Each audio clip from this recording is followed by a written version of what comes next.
आइए आज हम लोग स्टडी करेंगे क्वेश्चन नंबर 171। कह रहा है albinism is known to be due to an autosomal recessive mutation. तो जो ये हमारा एल्बिनिज्म बीमारी है जिसको हिंदी में रंजकहीनता कहते हैं, कह रहा है ये ऑटोसोमल रिसेसिव म्यूटेशन के कारण होती है। कह रहा है the first child of a couple with normal skin pigmentation was an albino. तो जो कपल है जिसकी नॉर्मल स्किन है लेकिन उनका पहला बच्चा एल्बिनो है यानी एल्बिनिज्म बीमारी से पीड़ित है, तो कह रहा है what is the probability that their second child will also be an albino. तो कितने प्रतिशत संभावना है कि उसका दूसरा बच्चा भी एल्बिनिज्म से पीड़ित हो यानी एल्बिनो हो। तो देखिए इस क्वेश्चन में सबसे पहले हमको ये समझना है कि जो एल्बिनिज्म है इसके बारे में तो थोड़ा सा एनसीईआरटी में दिया है लेकिन ज़्यादा डिटेल नहीं दिया है। तो अब चूँकि 1998 में क्वेश्चन पूछा गया है तो अब जो नई एनसीईआरटी है उसके हिसाब से अब ये सामान्यतः नहीं क्वेश्चन पूछा जाएगा। तो यहाँ पर देखिए एनसीईआरटी में मेंडेलियन डिसऑर्डर दिया है, इसमें कलर ब्लाइंडनेस है, हीमोफीलिया है, सिकल सेल एनीमिया है, फिनाइलकीटोनूरिया है, थैलेसीमिया है, फिर क्रोमोसोमल डिसऑर्डर आ जाते हैं जिसमें एन्यूप्लॉइडी पॉलीप्लॉइडी। उसके बाद यहाँ पर डाउन सिंड्रोम की चर्चा की गई है, क्लाइनफेल्टर की, टर्नर सिंड्रोम की चर्चा की गई है, फिर समरी आ गई है, कहीं पर भी एल्बिनिज्म की चर्चा नहीं है। तो इसके बारे में हम लोग ज़्यादा डिटेल नहीं जाएंगे और इससे संबंधित क्वेश्चन अब आपको नए नीट के पेपर में नहीं मिलेगा। तो देखिए यहाँ पर एक बात ये समझना है कि चूँकि एल्बिनिज्म ऑटोसोमल रिसेसिव म्यूटेशन है यानी ऑटोसोमल रिसेसिव बीमारी है और ये सेक्स क्रोमोसोम से संबंधित नहीं है, तो इसको पढ़ते हैं और समझने का प्रयास करते हैं। तो यहाँ पर देखिए लिखा है कि albinism is caused by the absence of the enzyme tyrosinase. Tyrosinase एक एंजाइम होता है जिसकी अनुपस्थिति के कारण एल्बिनिज्म हो जाता है, which is essential for the synthesis of pigment from dihydroxy phenylalanine. तो ये जो हमारा टायरोसिनेज एंजाइम है ये क्या करता है कि जो पिगमेंट होता है जिसके कारण हमारी जो स्किन है वो ब्लैकिश होती है, तो उसका सिंथेसिस किससे कराता है? डाईहाइड्रोक्सी फिनाइलएनिलीन से। लेकिन चूँकि टायरोसिनेज की अगर अनुपस्थित हो जाएगी, एब्सेंस हो जाएगा, तो ये हमारा सिंथेसिस नहीं होगा पिगमेंट या जो कलर है हमारी स्किन का। तो कह रहा है the gene for albinism A does not produce the enzyme tyrosinase but it's normal allele A does. तो कहने का मतलब है कि अगर एल्बिनिज्म की जीन है जिसे स्मॉल ए से रिप्रेजेंट किया जा रहा है, अगर ये है तो टायरोसिनेज नहीं सिंथेसाइज होगा, लेकिन अगर नॉर्मल एलील है कैपिटल ए तो सिंथेसाइज होगा। दस only homozygous individual small A is affected by this disease. तो जाहिर सी बात है कि ऑटोसोमल रिसेसिव कह रहा है, तो इसका मतलब ये है कि अगर कोई एक भी कैपिटल ए होगा यानी नॉर्मल एलील होगी दोनों में से, तो भी टायरोसिनेज का सिंथेसिस होगी, और जब दोनों ही रिसेसिव होंगी तभी नहीं होगी क्योंकि ऑटोसोमल रिसेसिव बीमारी है। तो देखिए कह रहा है albinos individual with albinism lack dark pigment melanin in the skin. जो एल्बिनोज होते हैं उनमें क्या होता है कि जो डार्क पिगमेंट हमारे स्किन में बनता है वो इनमें एब्सेंट होता है, लैक का मतलब अनुपस्थित नहीं होता है। हेयर एंड आइरिस, हेयर में भी हो सकता है और आइरिस में, आँख की पुतली में। ऑल दो एल्बिनोज हैव पुअर विजन, सामान्यतः देखने में आया है कि जो एल्बिनोज पर्सन है यानी जिनमें एल्बिनिज्म की बीमारी है उनमें विजन जो होता है वो पुअर होता है यानी उन्हें कुछ कम समझ में आता है, लेकिन वो नॉर्मल लाइफ जी सकते हैं। तो कह रहा है on the basis of principal of simple recessive inheritance. अगर हम सिंपल रिसेसिव इनहेरिटेंस के सिद्धांत पर जाएं तो कह रहा है the probability of albinic child from a normal pigmented parents will be 1/4 और 25%। तो अगर हम principle of simple recessive inheritance पर जाएंगे तो उस सिद्धांत के आधार पर जो हमको दिया गया है उस हिसाब से 1/4 बच्चे यानी 25% बच्चे एल्बिनिज्म से पीड़ित होंगे। ये प्रोबेबिलिटी है, होने की संभावना। तो हमें ध्यान देना है कि चूंकि एनसीईआरटी में नहीं दिया गया तो अब ये सब चीज़ें पढ़ने की ज़रूरत नहीं है। अब क्वेश्चन नंबर 172 आ जाता है। कह रहा है fruit fly is heterozygous for sex linked gene. जो फ्रूट फ्लाई है हमारी वो हेट्रोजाइगस है सेक्स लिंक्ड जीन के लिए। When mated with normal female fruit fly. अब जो हेट्रोजाइगस सेक्स लिंक्ड जीन वाली फ्रूट फ्लाई है इसका संभोग कराया जाता है नॉर्मल फीमेल फ्रूट फ्लाई से। तो कह रहा है the male specific chromosome will enter egg cell in the proportion. तो जो मेल स्पेसिफिक क्रोमोसोम होता है वो एग सेल में किस अनुपात में इंटर करेगा, ये हमसे पूछा जा रहा है। अब देखिए मेल और फीमेल अगर हम ड्रोसोफिला की बात करें तो बिल्कुल ह्यूमन जैसे होता है। तो मेल में XY क्रोमोसोम होंगे और फीमेल में XX। अब अगर इसके हम लोग गैमीट बनाएं तो X और X अलग अलग हो जाएंगे। इसके गैमीट बनाए हम तो X और Y अलग अलग हो जाएंगे। अब जाहिर सी बात है कि ये जो ओवम है हमारा इसको हम स्पर्म कह सकते हैं। तो देखिए इसमें दोनों XX हैं तो इन X से या तो X मिल सकता है या Y मिल सकता है। अगर Y मिलेगा तो मेल ड्रोसोफिला बनेगी, अगर X मिलेगा तो फीमेल। अब XY 2 हैं तो जाहिर सी बात है कि 2 हैं, दोनों को मिला के अगर 100 लिख दिया जाए तो 1 50 होगा। तो 50% चांस है कि X मिल जाए या 50% चांस है कि Y मिल जाए। तो 50-50% चांस है। इसी को हम 1:1 कह सकते हैं। 50 का भाग दे दें तो 1:1 आएगा, इसलिए C विकल्प हमारा करेक्ट हो जाएगा। यही चीज़ देखिए यहाँ पर लिखी गई है, आप पढ़ेंगे तो यही चीज़ समझ में आएगी। अब क्वेश्चन नंबर 173 आ जाता है। कह रहा है person with the sex chromosome XXY suffers from. तो क्लाइनफेल्टर सिंड्रोम बहुत बार पढ़ चुके हैं, बी ऑप्शन करेक्ट है। इसको एनसीईआरटी में भी देख लेते हैं।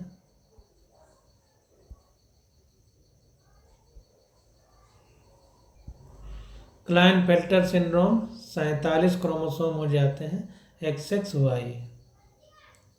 तो ये क्लाइनफेल्टर सही हो जाएगा। अब क्वेश्चन आ जाता है 174। कह रहा है genetic identity of human male is determined by. तो जेनेटिक आइडेंटिटी जो है ह्यूमन मेल की तो किससे डिसाइड होती है? Sex chromosomes. मेल में XY होते हैं, फीमेल में XX। तो यही XX और XY से हम लोग समझ पाते हैं कि कौन ह्यूमन में मेल है और कौन फीमेल है। तो सेक्स क्रोमोसोम इसका आंसर हो जाएगा। अब ये ज़्यादा डिटेल पढ़ने की जरूरत नहीं है। अब आ जाता है क्वेश्चन 175। कह रहा है द पॉलीजेनिक जीन सोज। तो हमने पढ़ा था पॉलीजेनिक जीन जिसमें स्किन कलर आया था। तो उसमें यह था कि पॉली का मतलब मैनी, जेनिक का मतलब जीन। तो बहुत सारी जीन मिल करके एक कैरेक्टर को रिप्रेजेंट करती हैं, वो है स्किन कलर। तो पॉलीजेनिक जीन का यही मतलब होता है। तो यहाँ पर देखिए डिफरेंट फिनोटाइप लिखा हुआ है। तो यहाँ पर हम लोग एक बात को ये समझें कि जैसे मनुष्य के स्किन का कलर है ये पॉलीजेनिक इनहेरिटेंस के कारण है। तो सारे लोगों के कलर अलग अलग रहते हैं, यानी दृश्य रूप है वो अलग अलग रहते हैं, इसलिए डिफरेंट फिनोटाइप वाला आंसर हमारा करेक्ट हो जाएगा। सॉल्यूशन देख लेते हैं। कह रहा है polygene multiple factor multiple gene inheritance और quantitative gene is a group of non-allelic gene that together influence a phenotypic trait। तो कह रहा है जो पॉलीजेनिक है इसके मल्टीपल फैक्टर, बहुत सारे फैक्टर हैं, मल्टीपल जीन इसके इनहेरिटेंस में हेल्प करती है। और क्वांटिटेटिव जीन, इनको क्वांटिटेटिव जीन भी कहते हैं। Is a group of non allelic gene, ये बहुत सारी नॉन एलेलिक जीन का ग्रुप है। That together influence A phenotypic trait, जो कि एक साथ किसी दृश्य रूप को प्रभावित करते हैं, यानी फिनोटाइपिक ट्रेट को प्रभावित करते हैं। Polygenic inheritance occurs when one character is controlled by 2 or more gene। तो पॉलीजेनिक इनहेरिटेंस का मतलब है कि कोई एक चारित्रिक लक्षण बहुत सारी जीन द्वारा, 2 या 2 से अधिक जीन द्वारा कंट्रोल होता है। Often the genes are large in quantity but small in effect. ये संभव है कि जीन बहुत सारी क्वांटिटी में, यानी बहुत सारी मात्रा हो जीन की, लेकिन उनका इफेक्ट थोड़ा थोड़ा होता है। Example of human polygenic inheritance are height, skin colour, eye colour and weight. तो पॉलीजेनिक इनहेरिटेंस के एग्जाम्पल क्या है? आदमी की लंबाई या ऊंचाई, उसकी त्वचा का रंग, उसकी आँखों का रंग और उसका भार। Polygenes exist in other organism as well as Drosophila for instance display polygene with traits such as wing morphology, bristle count and many others. Drosophila में भी पॉलीजेनिक इनहेरिटेंस से संबंध है, और उसमें क्या होता है कि जैसे विंग की जो मार्फोलॉजी है वो कई टाइप से है, brittle count and many other भी लक्षण ड्रोसोफिला में शो होते हैं। तो कुल मिला के हमने समझा कि पॉलीजेनिक इनहेरिटेंस का मतलब क्या है। व्हेन 176 क्वेश्चन कह रहा when two dominant independently assorting gene react with each other they are called। कह रहा when two dominant independently assorting gene, तो दो हैं, तो जैसे दो एक साथ आते हैं, तो जैसे हम लोग को डोमिनेंस पढ़ते थे कि दोनों डोमिनेंट रहते थे, और दोनों टू डोमिनेंट जब इंडिपेंडेंटली असॉर्टिंग जीन होंगे, एक साथ आएंगे स्वतंत्र रूप से, तो इसको क्या बोलते हैं हम लोग? इसको बोलते हैं कॉम्प्लीमेंट्री जीन, कॉम्प्लीमेंट्री जीन बोलते हैं। तो बी वाला ऑप्शन हमारा करेक्ट हो जाएगा। अब इसका सोल्यूशन देखते हैं तो और अच्छे से हमको समझ में आएगा। तो देखिए, complementary gene are those non allelic gene which independently shows a similar effect but produce a new trait when present together in the dominant form. तो जब डोमिनेंट फॉर्म में दो नॉन एलेलिक जीन स्वतंत्र रूप से आपस में मिलती हैं, तो दोनों एक जैसे इफेक्ट प्रभाव निकालती हैं या प्रकट करती हैं, लेकिन जो दोनों का मिला जुला इफेक्ट होगा वो नया कोई कैरेक्टर होगा जब वो साथ साथ होंगी और डोमिनेंट फॉर्म में होंगी। Supplementary gene are a pair of non allelic gene. अब अगर सप्लीमेंट्री जैसे दिया है तो इसको भी समझ लेते हैं। तो कह रहा है supplementary gene are a pair of non allelic gene one of which produces its effective independently in the dominant state, while the dominant allele of the second gene is without any independent effect but is able to modify the effect of the former to produce a new trait। तो कह रहा है supplementary जो gene है उसमें क्या होगा कि ये भी नॉन एलेलिक जीन का जोड़ा है। इसमें क्या होता है कि एक जीन जो है अपने प्रभाव को स्वतंत्र रूप से प्रकट करती है जब वो डोमिनेंट स्टेट में होती है, प्रभावी अवस्था में। While the dominant allele of the second gene, लेकिन जो दूसरा सेकंड जीन है डोमिनेंट एलील का, is without any independently effect, अपना स्वयं का वो इफेक्ट नहीं शो करता है, but is able to modify the effect of the former to produce a new trait. लेकिन जो दूसरा जो अपना डोमिनेंट होने के बाद भी प्रभाव नहीं दिखा रहा है, वो पहला जिसने प्रभाव दिखाया है उसको प्रभावित करता है नए ट्रेट यानी नए चारित्रिक लक्षण के लिए। Duplicate gene are independent gene producing the same or similar effect. लेकिन जो डुप्लीकेट जीन है हमारी, उसमें क्या स्थिति होती है कि ये इंडिपेंडेंट जीन होती है और same or similar effect produce करती है। तो कॉम्प्लीमेंट्री में क्या है, दोनों डोमिनेंट जीन रहेंगे और नॉन एलीलिक होंगे और एक साथ अपना प्रभाव दिखाएंगे, लेकिन जब एक साथ अपना प्रभाव दिखाएंगे, जब डोमिनेंट स्टेट में रहेंगे, तो उनका मिला जुला रूप कोई नया प्रभाव दिखाएगा जिसमें दोनों का प्रभाव होगा डोमिनेंट जीन का। लेकिन सप्लीमेंट्री जीन का में क्या है कि दोनों जो नॉन एलीलिक जीन है उसमें एक डोमिनेंट वाला अपना प्रभाव दिखाएगा, दूसरा नहीं दिखाएगा, लेकिन जो नहीं दिखाएगा उसके प्रभाव का असर उस डोमिनेंट जीन पे होगा जो नए ट्रेट को दिखाएगा। और डुप्लीकेट जीन में क्या होगा, ये इंडिपेंडेंट जीन है और दोनों जीन अपना सिमिलर इफेक्ट शो करेंगे। तो इस प्रकार से हमने सबको समझ लिया। अब देखिए कोलाबोरेटिव जीन के बारे में नहीं चर्चा करेंगे क्योंकि आपके एनसीईआरटी में दिया ही नहीं गया है। अब क्वेश्चन नंबर 177 आ जाता है, कह रहा है in which of the following diseases the man has an extra X chromosome. तो जाहिर सी बात है कि एक एक्स्ट्रा एक्स क्रोमोसोम होगा तो XXY कंडीशन हो जाएगी, क्लाइनफेल्टर सिंड्रोम होगा। ऊपर कई बार हम लोग इसको पढ़ चुके हैं। अब 178 क्वेश्चन आ जाता है, कह रहा है person whose father is colour blind married a lady whose mother's daughter of a colour blind man, their children will be. तो ध्यान दीजिए, हमको इसे समझना पड़ेगा। कह रहा है person whose father is colour blind, तो कलर ब्लाइंड पिता है। अब इसके लड़के की बात करना है, ये person whose father is colour blind. तो अब ये लड़का है, तो जाहिर सी बात है कि लड़का हुआ है तो फादर से वाई आएगा, ये वाई वाला फादर से आएगा, एक्स वाला मदर से आएगा। इसका मतलब ये लड़का नॉर्मल होगा। अब क्या है, married lady whose mother is daughter of a colour blind man. अब कह रहा है कि एक लड़की से इसकी शादी की जा रही है और उस लड़की की माँ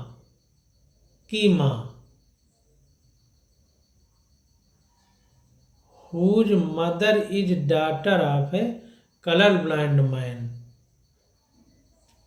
एक कलर ब्लाइंड आदमी है और इससे बच्ची पैदा हुई। तो जाहिर सी बात है कि बच्ची होगी तो पिता का ये एक्स जाएगा, इसका मतलब इसकी माँ कैरियर होगी और इसकी बच्ची से, अब इसकी बच्ची में दो संभावनाएं हैं, अगर ये वाला क्रोमोसोम चला गया तो कैरियर हो जाएगी और अगर ये वाला क्रोमोसोम चला गया तो नॉर्मल हो जाएगी। तो दो संभावनाएं हैं। तो पहले तो क्वेश्चन को समझिए कि इस लड़की से शादी हो रही है जिसकी माँ का पिता कलर ब्लाइंड से प्रभावित है, यानी इसका नाना, इस लड़की का नाना कलर ब्लाइंड बीमारी से पीड़ित है। तो दियर चिल्ड्रन विल बी, अब इनकी शादी होती है तो बच्चे क्या होंगे। तो देखिए एक संभावना तो यह है कि कैरियर हुए, अगर ये क्रोमोसोम चला जाएगा, या ये वाला आएगा तो नॉर्मल हो। तो अगर कैरियर है तब क्या होगी, ये बच्चा तो नॉर्मल होगा क्योंकि इसके पिता को कलर ब्लाइंड की बीमारी है। पिता से वाई आता है, माँ से एक्स आता है, तो पिता से वाई आएगा तो पिता कलर ब्लाइंड है तब भी सन इसका जो है नॉर्मल होगा। इसको बना के देख लेते हैं। अब ये लड़का तो नॉर्मल है, लड़की अगर कैरियर है तब क्या होगा।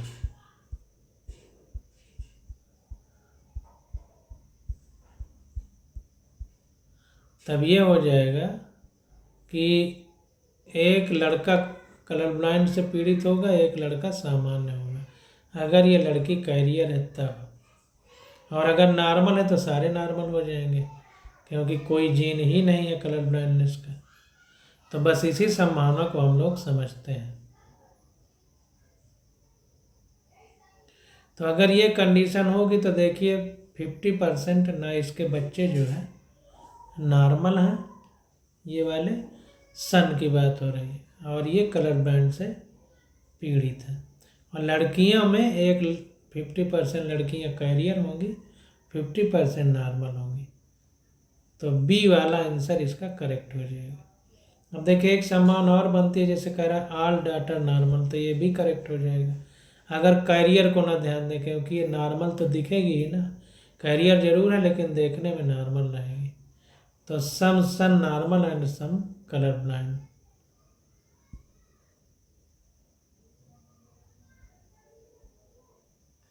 अब देखिए 179 नंबर क्वेश्चन आ जाता है, कह रहा है genetically disease father male married with a normal female and give birth to 3 carrier girl and 5 normal son, it may be which type of genetic disease.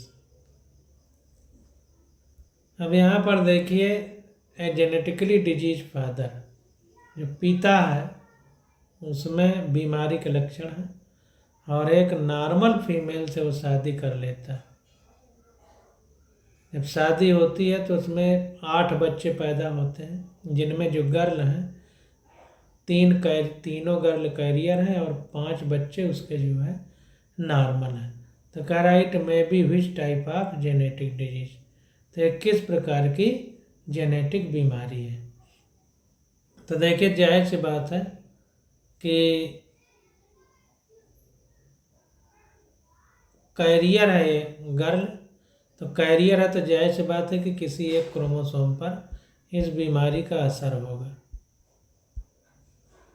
तो जाहिर सी बात है कि जो ये क्रोमोसोम है गर्ल का वो सेक्स क्रोमोसोम है, तो सेक्स लिंक्ड डिजीज भी होगी।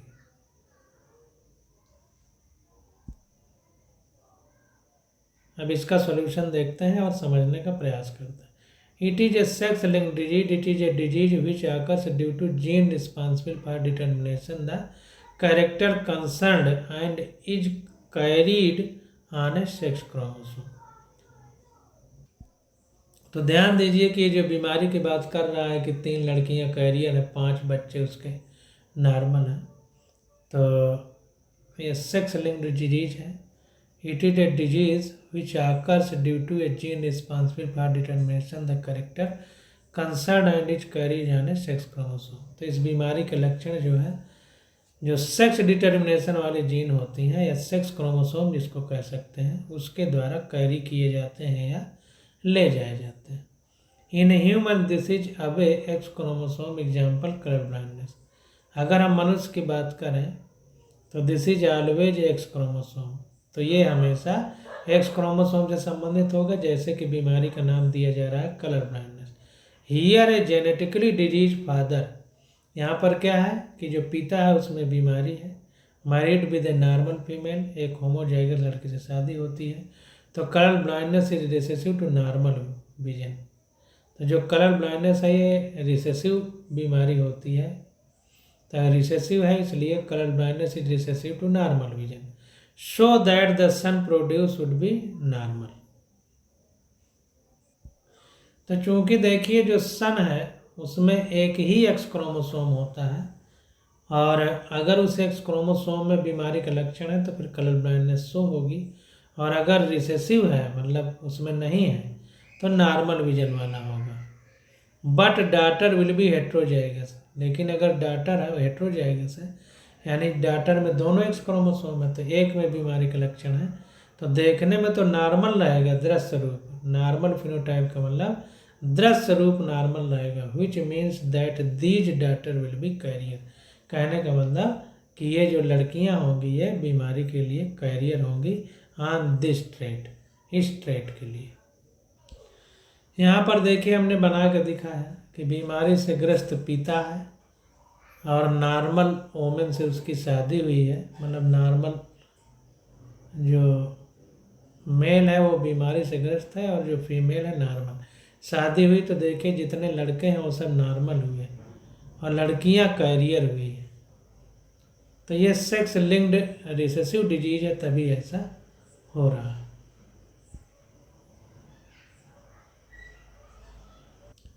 यहाँ पर देखिए सेक्स लिंक्ड रिसेसिव अगर लिख देता है तो डी वाला सही हो जाता, सेक्स रिसेसिव लिखा है।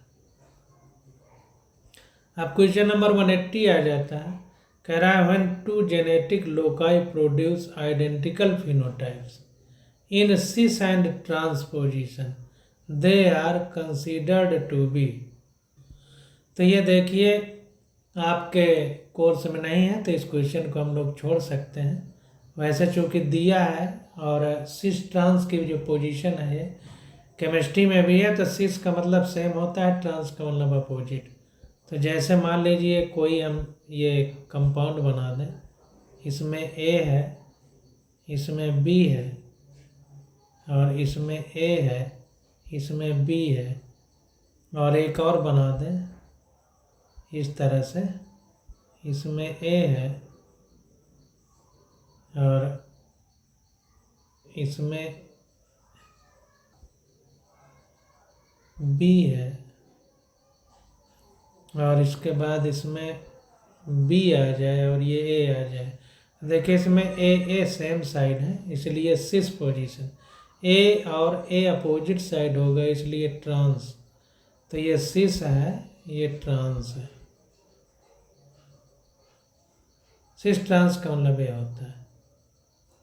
तो when two genetic loci produce identical phenotype in cis and trans position they are considered to be.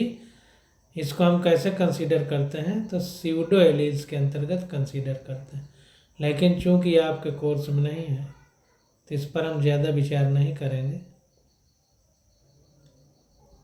तो चूंकि स्यूडो एलील के बारे में ज़्यादा दिया नहीं गया है तो हम मोटी मोटी बात समझ लेंगे कि two genetic loci produce identical phenotype, यानी एक ही तरह के फिनोटाइप शो करेंगे सिस और ट्रांस पोजीशन में। तो इसको हम लोग स्यूडो एलील्स बोलेंगे, क्योंकि सिस और ट्रांस जब पोजीशन अलग अलग है तो एक ही तरह के आइडेंटिकल फिनोटाइप कैसे शो हो रहा है, तो इसका मतलब एलील स्यूडो है।